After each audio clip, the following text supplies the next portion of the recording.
साथियों नमस्कार, मैं हरिश्चंद्र वर्णवाल। इस वीडियो में दोस्तों आप सभी का स्वागत करता हूं। हरियाणा में सारे समीकरण पलट गए हैं, सब कुछ पलट गया है और खास करके सुनीता केजरीवाल की बात कहूं तो उन्होंने पूरा का पूरा खेल बिगाड़ दिया है। अरविंद केजरीवाल की महत्वाकांक्षा दोस्तों किसी से छिपी नहीं है। वो जब राजनीतिक रूप से इस मैदान में जब वो कूदे थे तब बड़ी बड़ी बातें कहते थे, लेकिन जल्द ही पता चल गया दोस्तों कि वो प्रधानमंत्री बनना चाहते हैं और यही महत्वाकांक्षा इस समय सुनीता केजरीवाल के भी मन में है। और कैसे हरियाणा का पूरा समीकरण बदल गया, और इसमें सिर्फ सुनीता केजरीवाल या आम आदमी पार्टी नहीं है बल्कि इसमें बहुत सारे स्टेक होल्डर्स हैं। कांग्रेस कैसे खुद, जैसे कहते हैं ना कि कोई ऊंचाई पर चढ़ता है और खास करके राजनीति में, तो कैसे उनके हित स्वार्थ टकराने लगते हैं, ये कहानी है। और भाजपा के लिए एक बड़ी सुखद खबर है। तो मैं आज के वीडियो में हरियाणा की इस राजनीति पर चर्चा करूंगा दोस्तों, लेकिन मैं आपसे निवेदन करता हूं कि आप जरूर कमेंट के जरिए अपनी बात सामने रखिएगा। तो सबसे बड़ी खबर, क्यों यह खबर बनाने की जरूरत पड़ी, तो कुछ ही देर पहले, कुछ घंटे पहले बल्कि कहिए, हरियाणा में आम आदमी पार्टी ने बिगुल फूंक दिया है। और आपको पता है कि जहां भी आम आदमी पार्टी जाती है तो उसकी एक ही विशेषता कहिए, मतलब उसने एक बना लिया है कि हम कुछ करेंगे धरेंगे नहीं, जितना लोभ लालच का बाल्टी भर भर के बस वहां पे बहा देंगे। रायता फैलाना जिसको कहते हैं, ये रायता फैलाने जाते हैं।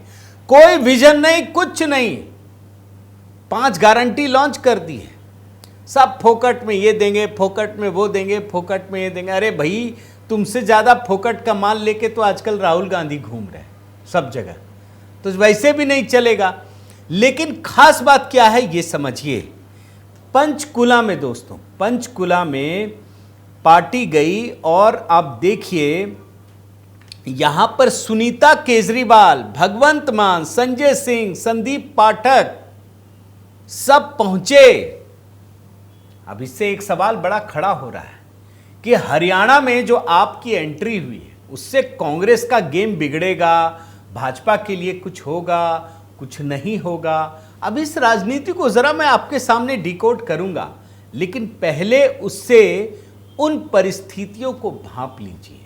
आज सुनीता केजरीवाल ने इसका ऐलान किया है।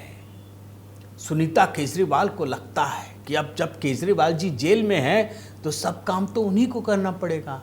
आम आदमी पार्टी तो केजरीवाल की बपौती पार्टी हो गई। जेल चले गए जनाब, लेकिन मुख्यमंत्री की कुर्सी इसलिए नहीं छोड़ेंगे क्योंकि शीश महल चाहिए।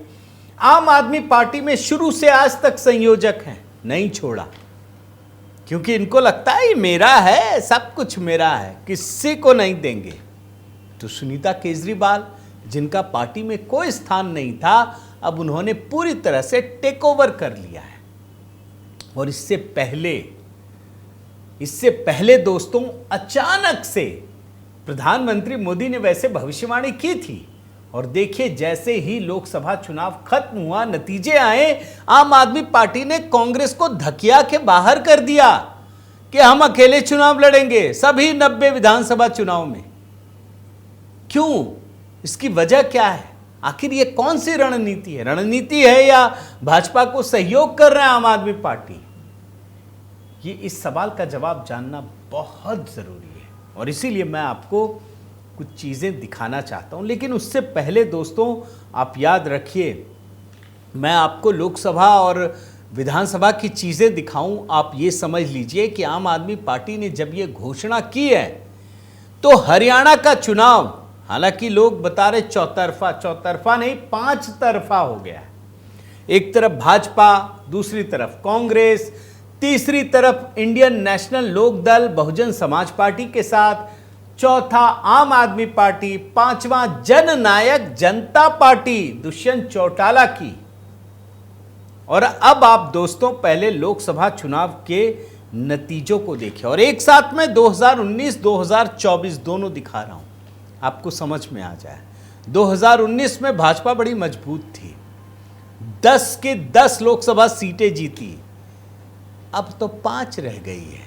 और वोट प्रतिशत भी आप देखिए 58 से 46, करीब करीब 12% की गिरावट है, बहुत बड़ी गिरावट है। उसके बाद कांग्रेस देखिए, पिछली बार 0, इस बार 5, एकदम कांटे की टक्कर 28 से 43, और भाजपा से ज़्यादा फर्क भी नहीं है। आम आदमी पार्टी तब भी 0, अब भी 0, इस बार इसे 3.9% वोट मिला, एक सीट मिला था। जेजेपी दोनों में 0, 2019 में ज़्यादा वोट प्रतिशत थे, अब तो बहुत कम है। इंडियन नेशनल लोकदल, इसका भी वही हाल, बीएसपी वही हाल, सब 1-2% में सीमित है। लेकिन अब आइए आप विधानसभा चुनाव, जो बड़ा महत्वपूर्ण है और जो चुनाव इसी साल होना है, 2014, 2019। 2014 में भाजपा को पूर्ण बहुमत मिला था दोस्तों, पूर्ण बहुमत, 47 सीट, 33% वोट। और 2019 में देखिए 40, यानी बहुमत से थोड़ा कम रह गया।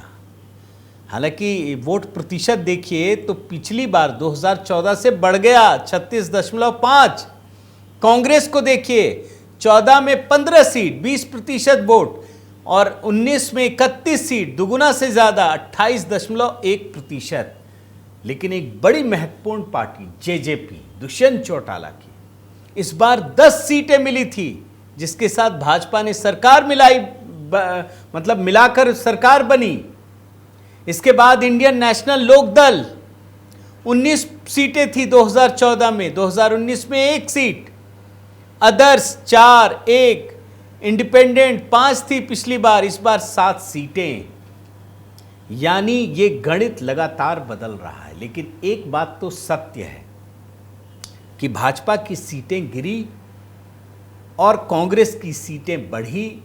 एक जेजेपी, जो दुष्यंत चौटाला की पार्टी है, वो बड़ी महत्वपूर्ण पार्टी बनी। और इस समय भाजपा के पास 41 विधायक हैं। लेकिन उस समय जब चुनाव हुए तो 40 सीटें जीती और जेजेपी के 10 विधायकों के साथ इसने सरकार बनाई। लेकिन जैसे ही दोस्तों आप लोकसभा चुनाव में आते हैं, क्योंकि असल खेल तो वहीं से जुड़ा है, लोकसभा चुनाव में कांग्रेस और आम आदमी पार्टी के बीच गठबंधन हुआ और कांग्रेस ने आम आदमी पार्टी को कुरुक्षेत्र की सीट दे दी कि आप लड़िए। लेकिन इसके बाद भी आम आदमी पार्टी के नेता सुशील गुप्ता, जो उम्मीदवार हैं, जो कांग्रेस का भी समर्थन है, वो कुरुक्षेत्र से भाजपा के उम्मीदवार से हार गए, 29,000 वोटों से हारे हैं। और इसके बाद आम आदमी पार्टी ने इसका पूरा ठीकरा कांग्रेस पर फोड़ दिया, बोला कांग्रेस की वजह से हारे। हरियाणा में आम आदमी पार्टी की भ्रूण हत्या कर दी, उसकी कोशिश की गई। अब इसमें एक मजेदार चीज आपको दिखाता हूं, आप मतलब हैरान हो जाएंगे, ये कितनी बड़ी लड़ाई है, कैसी लड़ाई है। आम आदमी पार्टी कांग्रेस पर ठीकरा फोड़ रही है और कांग्रेस का एक दिग्गज नेता है रणदीप सुरजेवाला, जो राहुल गांधी के सबसे खासम खास हैं। और आप देखिए, जिस कुरुक्षेत्र की सीट को आम आदमी पार्टी को दी गई थी दोस्तों, उसी का एक हिस्सा है कैथल, जो रणदीप सुरजेवाला का अपना गृह क्षेत्र। उस कैथल में रणदीप सुरजेवाला भाजपा नेता से 2019 में हार गए विधानसभा चुनाव और कैथल सीट से 1246 वोट से हारे। और जानते हैं माना क्या जाता है कि कांग्रेस ने भले ही ये सीट आम आदमी पार्टी को दे दी, लेकिन चूंकि हुड्डा साहब को रणदीप सुरजेवाला को औकात दिखानी थी, तो उन्होंने मदद नहीं किया और रणदीप सुरजेवाला अपनी ही सीट में हार गए। और जो आम आदमी पार्टी ने ये सीट हारी है दोस्तों, उसमें जो रणदीप सुरजेवाला की कॉन्स्टिट्यूएंसी है, उसमें भी इन दोनों का गठबंधन 17,000 वोटों से पीछे था। कैथल सीट, यानी सीट कैथल, उसका नेता रणदीप सुरजेवाला, वहां से कांग्रेस और आपका संयुक्त उम्मीदवार, मगर उस पर्टिकुलर जगह से भी कांग्रेस जहां सुरजेवाला है वहां से आप उम्मीदवार 17,000 वोटों से पीछे है। यानी कांग्रेस में एक और कहानी दिखती है। हरियाणा में आप और कांग्रेस अब लड़ रही है और कांग्रेस के भीतर की कहानी देखिए। यहां कई गुट हैं। एक गुट कुमारी शैलजा का गुट, दूसरा गुट रणदीप सुरजेवाला का गुट, तीसरा गुट भूपेंद्र हुड्डा का गुट और हरियाणा में जो पार्टी के प्रभारी हैं कांग्रेस के दीपक बाबरिया, वो हुड्डा के आदमी माने जाते हैं। और यहां पर कुमारी शैलजा हुड्डा पर निशाना साध रही हैं। क्या कह रही हैं जरा मैं आपको पढ़ करके सुनाता हूं। Kumari Selja interview in Haryana Congress, it is totally one sided now, a monopoly which won't bring desired assembly poll results. देख रहे हैं ना, कुमारी शैलजा कह रही हैं कि ये तो वन साइडेड हो गया, मोनोपोली हो गया, हुड्डा साहब ही चला रहे हैं अपनी, और इससे कोई आपको बहुत अच्छे नतीजे नहीं मिलेंगे, ये कह रही हैं। एक और धुरी देखिए सुरजेवाला का, Haryana Congress infighting out in open, Surjewala backs Kuldeep Bishnoi to lead state unit.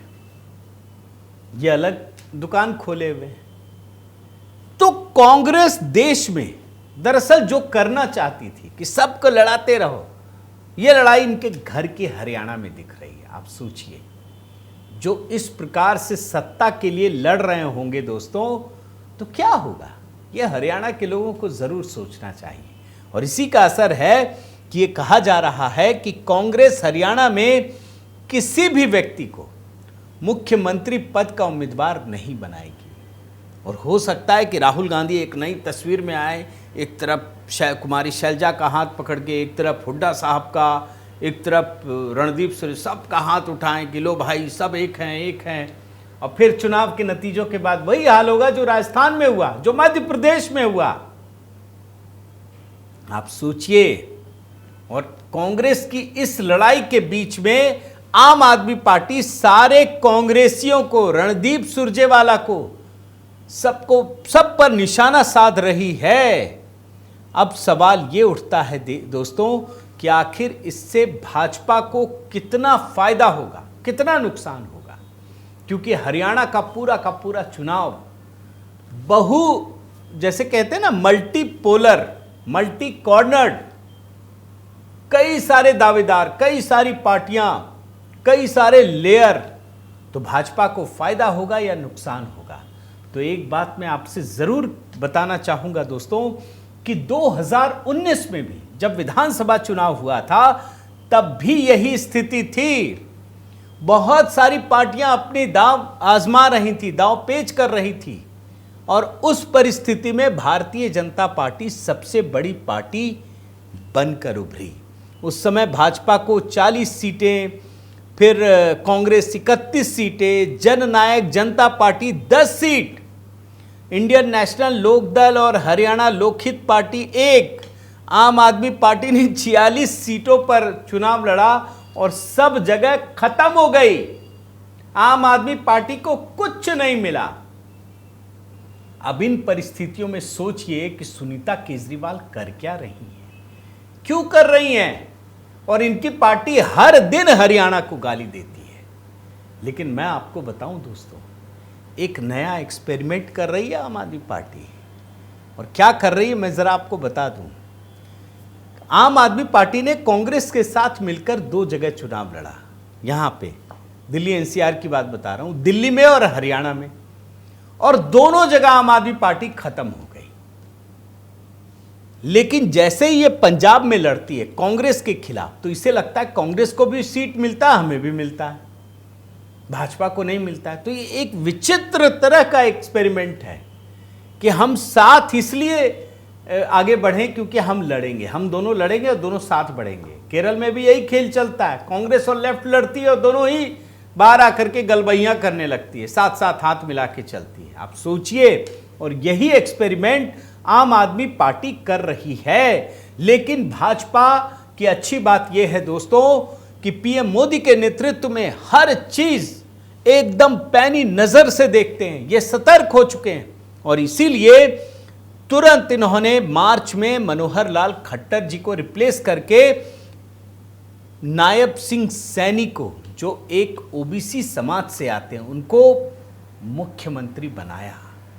और इससे हरियाणा की राजनीति में बिल्कुल एक नयापन आ गया है, एक बदलाव देखने को मिल रहा है। बल्कि मुझे लगता है कि इसका असर यह है कि 5 सीटें मिली, वरना जो स्थिति थी भाजपा की, जिस तरीके से जमीन पर बदलाव हो रहे थे, उससे और बुरा असर हो सकता था।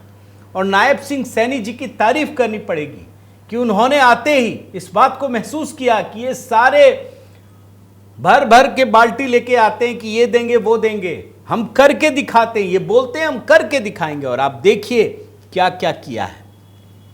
पावर कंज्यूमर्स के लिए कोई मिनिमम चार्जेस सब खत्म कर दिया, कुछ नहीं, को no monthly minimum charges for domestic power consumers. बहुत बड़ा ऐलान है कि अब ये नहीं कि आप करें ना करें कुछ यूज, आपको इतना चार्ज देना पड़ेगा, कुछ नहीं। इसके अलावा मंथली पेंशन 2750 रुपये सभी अनमैरिड पीपल, विडोज, विडोअर सबके लिए शुरू कर दिया, अनाउंस कर दिया, ऐलान कर दिया दोस्त। बाकी राज्यों में सिर्फ घोषणाएं होती हैं, लागू नहीं होता, यहां लागू कर रहे हैं। हरियाणा टू गिव, जो भी इंडस्ट्रियल वर्कर्स हैं उनकी बेटियों के लिए हायर एजुकेशन के लिए, अगर वो ऊंची पढ़ाई पढ़ती है, उच्च शिक्षा हासिल करती है, तो उसको 2 व्हीलर इलेक्ट्रिक खरीदने के लिए 50,000 रुपया हरियाणा सरकार देगी। सब बेहतरीन काम है दोस्तों, जो भी अनाउंसमेंट हुए। और देखिए, Haryana launches one time settlement schemes for HSIIDC plot allottees. देख रहे हैं, हालांकि इन्होंने 75% का कोटा भी दिया था, जिसको सुप्रीम कोर्ट ने स्क्रैप कर दिया है। इसके अलावा और देखिए, रिक्रूटमेंट 50,000 नौकरियां। ये लोग तो दावा करते हैं ना कि हम ये दे देंगे वो दे देंगे। लीजिए, हरियाणा ने शुरुआत कर दी है, ऐलान कर दिया, अब ये शुरू होने वाला। 50,000 पोस्ट खाली हैं, उस पर बहाली होगी। इसके अलावा इतना ही नहीं दोस्तों, आप देखिए, एज लिमिट जो कैप था ना किसानों के लिए, फार्म लेबरर्स के लिए, वो भी खत्म कर दिया है कि योजनाओं में एक समय सीमा होती है, उम्र सीमा होती है, वो खत्म कर दी है। एक और देखिए, हरियाणा के मुख्यमंत्री ने हैप्पी कार्ड डिस्ट्रीब्यूट किया है फॉर अवेलिंग फ्री ट्रेवल। ये लोग दावा करते हैं ना, नायब सिंह जी ने कर दिया हरियाणा में। यही तो सतर्क होने की चीज है। इसके अलावा और देखिए, Haryana CM Saini increases freedom fighters pension to ₹40,000। Freedom fighters को जो पेंशन मिलता था वो 40,000 रुपये कर दिए गए। आप सिर्फ देखते चले जाइए, अग्निवीर के लिए 10% जॉब कोटा और 60,000 सब्सिडी। आप देखिए, ये भी एक है दोस्तों। इसके अलावा ये देखिए, Haryana government announces 10% quota for Agniveers. एक एक योजना। और देखिए, एक और दिखाता हूं, Haryana government to provide cashless treatment facilities for road accident victims. Haryana में एक बड़ी समस्या है। तो कुल मिलाकर मैं ये कहना चाहता हूं, और मैंने अपने रिपोर्ट से ये दिखाने की कोशिश की है दोस्तों, कि ये जो इंडिया अलायंस वाले हैं, ये सत्ता के लिए एकजुट होते जरूर हैं, लेकिन जैसे ही इनको लगता है एक स्टेज पर आकर कि नहीं मैं ज्यादा अच्छा करता हूं, कर सकता हूं, तो वो दूसरे को खा जाते हैं। स्वार्थ की लड़ाई इनमें बड़ी हावी है। ये अगर कहीं कोई करप्शन होता है तो उसको दूसरे विवाद से ढकने की कोशिश करते हैं। और कांग्रेस के बारे में तो ये कहना गलत नहीं होगा कि क्षेत्रीय पार्टियां अगर कांग्रेस के साथ चिपकती हैं तो कांग्रेस का तो भला होता है, लेकिन क्षेत्रीय पार्टियां बर्बाद हो जाती हैं, खत्म हो जाती है। यही है दोस्तों असली कहानी। और मुझे लगता है हरियाणा की इस राजनीति को आप इस रिपोर्ट के माध्यम से बेहतरीन तरीके से समझ पाए होंगे। मैं देख रहा हूँ बहुत सारे लोगों के कमेंट आ रहे हैं और मैं चाहता हूँ दोस्तों कि इस पर अपनी बात ज़रूर रखिए। बहुत सारे लोग, सबको जय सिया राम मेरी तरफ से भी, और अपनी बात रखिएगा। मैं पढ़ूंगा दोस्तों, लेकिन आपसे एक निवेदन ज़रूर करता हूँ कि आप कमेंट के साथ साथ बेल आइकन ज़रूर दबाइए, सब्सक्राइब कीजिए अगर नहीं किया। और जो हमारा एक नया गीत है HB मेलोडी पर, जो भारतीय क्रिकेट टीम की जीत पर, PM मोदी के प्रोत्साहन पर है,